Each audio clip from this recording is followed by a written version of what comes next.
আসসালামু আলাইকুম প্রিয় বন্ধুরা, সবাই কেমন আছেন? আশা করি সবাই ভালো আছেন। আলহামদুলিল্লাহ। আজকে আমি কি রান্না করব সেটা আপনাদেরকে শেয়ার করব। আজকে রান্না করব এই যে ছোট ছোট নলা মাছ দিয়ে মাছটাকে ধুয়ে পরিষ্কার করে নিয়েছি। এখন লবণ, হলুদ, মরিচ দিয়ে মেখে এটাকে ভাজি করব।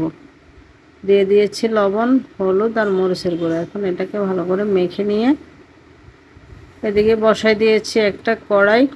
কড়াইতে দিয়ে দিয়েছি সরিষার তেল। তো সরিষার তেল দিয়ে দিয়েছি। এখন দিয়ে দিচ্ছি মাছগুলো।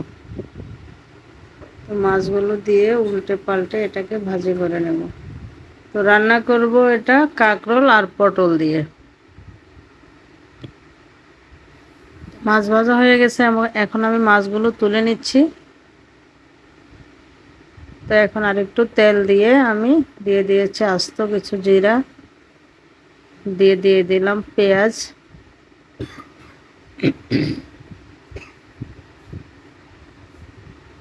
পেঁয়াজ দিয়ে এটাকে একটু নেড়ে ছেড়ে লাল করে নেব। দিয়ে দিয়েছি আদা রসুন বাটা।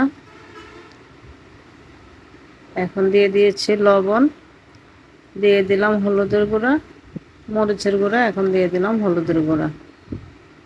তো মশলাগুলোকে আমি একটু তেলের মধ্যে ভেজে তারপরে আমি পানি দিয়ে এটাকে কষিয়ে নেব। তো পানি দিয়ে দিয়েছি, এখন এটাকে কষাবো। মশলা কষানো হয়ে গেলে আমি সবজিগুলো দিয়ে দিব। তো এখানে কেটে ধুয়ে রাখা কাঁকরোল আর পটল দিয়ে দিয়েছি। আলু নেই, যার জন্য আলু দিতে পারি নাই, আলু দিলে আরও ভালো হতো। তো সবজিগুলোকে আমি ভালো করে কষাবো। কষিয়ে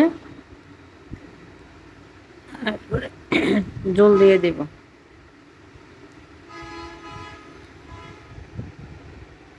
এটাকে ভালো করে নেড়ে ছেড়ে কষাবো। কষিয়ে এরপরে আমি জল দিয়ে দেব। তো দিয়ে দিয়েছি, ঝোলের জন্য পরিমাণ মতো পানি দিয়ে দিয়েছি কাঁচামরিচ। এখন দিয়ে দিলাম মাছ, ভেজে রাখা মাছগুলো। তো এখন নেড়ে চেড়ে আমি এখন ঢাকা দিয়ে এটা রান্না করব। এই যে ফাইনালি আমার রান্না হয়ে গেছে।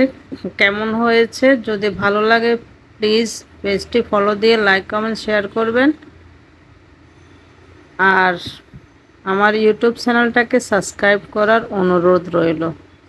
তো সবাই এই দুর্যোগে ভালো থাকবেন, সুস্থ থাকবেন, আমার জন্য দোয়া করবেন। আমিও আপনাদের জন্য দোয়া করি। আসসালামু আলাইকুম ওয়া রাহমাতুল্লাহি ওয়া বারাকাতুহু। আল্লাহ হাফেজ।